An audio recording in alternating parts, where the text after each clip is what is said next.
In his essay, Orwell describes an execution he witnessed as a British imperial officer in colonial Burma.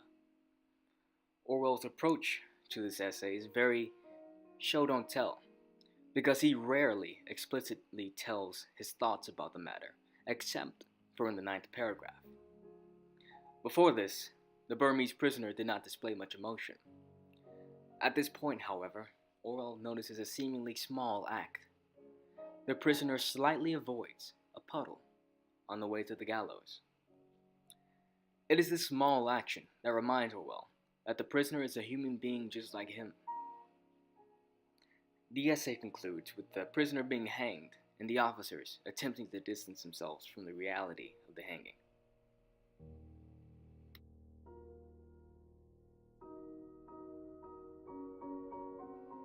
As I mentioned before, Orwell seldom discusses his thoughts about the hanging directly, but instead he reveals the majority of the theme of the story through more subtle elements, such as the atmosphere, tone, and diction.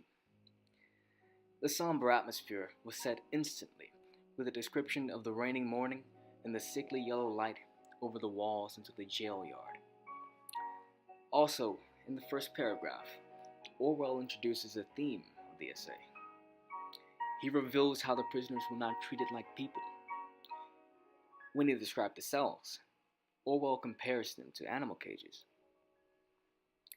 In the history of mankind, this idea of treating some people as less than human has appeared far too many times.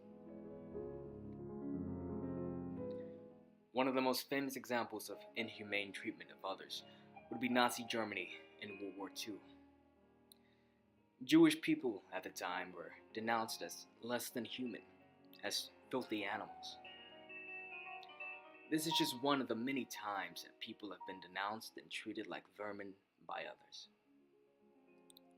Orwell's essay shows how discomforting this treatment of others can be, especially if someone sees the humanity in the person like Orwell saw the humanity in the prisoner when he avoided the puddle. This deplorable treatment of others cannot stand. Either the oppressed fight back, or the oppressors have that moment of clarity and realize their own wrongdoings. Either way, it will eventually fall.